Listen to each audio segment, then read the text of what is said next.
Hello everyone, welcome to my today's video. आज मैं hockey hall of fame, ये Toronto में एक बहुत इम्पॉर्टेंट इंटरेस्टिंग जगह है जहाँ पे जितने भी कनाडा के हॉकी लवर हैं फ्रीक्वेंटली आते हैं। बेसमेंट में बहुत बड़ा हॉकी का म्यूज़ियम है।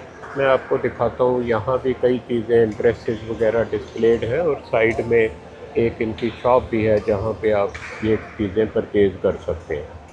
तो यहाँ ये हॉकी हॉल ऑफ फेम इसलिए बनाया गया कि यहाँ पे हॉकी आइस हॉकी खेली जाती है। फील्ड में तो हॉकी यहाँ खेली नहीं जाती, बर्फ़ पड़ती सर्दियों में, इसलिए आइस हॉकी खेलते हैं। स्टानले कप होता है, जैसे वर्ल्ड कप होता है, यहाँ का एक स्टानले कप होता है, उसके लिए कम्पीट करते हैं।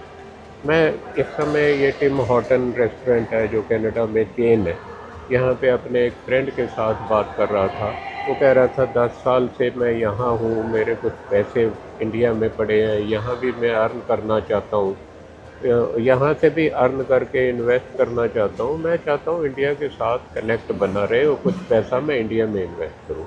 तो कौन सी ऑप्शन हैं जहाँ वो इंडिया में इन्वेस्ट कर सकते हैं। मैंने उनको 4 ऑप्शन बताई कि हर एक एनआरआई के लिए इम्पॉर्टेंट है।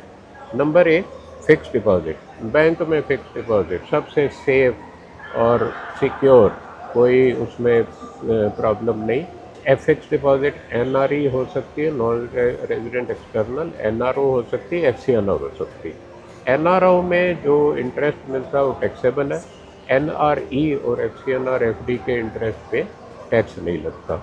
दूसरी जो उनको मैंने चीज़ बताई फ़िक्स डिपॉज़िट के बाद, रियल एस्टेट में भी एनआरआई इन्वेस्ट कर सकते हैं। मैंने उनको कहा कमर्शियल प्रॉपर्टी, रेजिडेंशियल प्रॉपर्टी में इन्वेस्ट कर दो इंडिया में, तो आपको रेंटल इनकम आएगी और आपकी जो इन्वेस्टमेंट है वो grow with passage of time grow करेगी। पर ये ध्यान रखिए, एग्रीकल्चर इनकम में आप जाके इन्वेस्ट नहीं कर सकते। तीसरा मैंने बताया म्यूचुअल फंड में इन्वेस्ट कीजिए। किसी अच्छी एएमसी में, वेल नोन एएमसी में जो एनआरआई के फंड एक्सेप्ट करते हो उसमें इन्वेस्ट कीजिए। तो वो इक्विटी में भी इन्वेस्ट करते हैं, डेट में भी करते हैं और हाइब्रिड फंड में भी करते हैं। आप तीनों में अलग अलग अमाउंट करवा सकते हैं। फोर्थ मैंने कहा डायरेक्ट इक्विटी में भी कर सकते हैं। डायरेक्ट इक्विटी में कुछ कंडीशंस हैं, ध्यान रखिए कि उसमें जब डायरेक्ट इक्विटी में करते हैं तो आप पीआईएम के थ्रू कर सकते हैं, पोर्टफोलियो इन्वेस्टमेंट स्कीम पीआईएस, और उसका लिंक होना चाहिए एनआरओ या NRE account. Portfolio investment scheme भी ऑफ़र की जाती है, उसके थ्रू भी इन्वेस्ट कर सकते हैं। तो इसके अलावा गवर्नमेंट बॉन्ड्स में, इवन और कई स्कीमों में भी इन्वेस्टमेंट किया जा सकता है। पर जब भी इन्वेस्ट करें एनआरआईज़ को तीन चीज़ों का ध्यान रखना चाहिए। नंबर 1, जिस बैंक के साथ भी डील कर रहे हैं सिक्योर होना चाहिए, सेफ़ इन्वेस्टमेंट होनी चाहिए, रिटर्न अच्छा देता हो। नंबर 2, लीगैलिटी का ध्यान रखिए, इलीगल और कोई चीज़ गलत काम नहीं करनी। तीसरी, इन्वेस्टमेंट सेफ़ होनी चाहिए कि आपका पैसा ना डूब जाए, प्रिंसिपल आपको वापस मिले।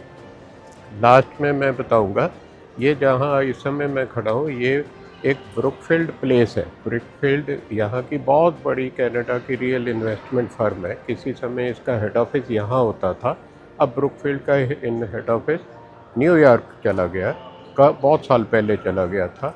यहाँ उसका बहुत बड़ा कनाडा का ऑफिस है। होप ये वीडियो आपको समझ में आया होगा, अच्छा लगा होगा। Please like the video, share with your friend and subscribe to my channel. अगले वीक में एक बहुत इम्पोर्टेंट वीडियो के साथ मैं आपको मिलूँगा। Thank you for watching, bye bye.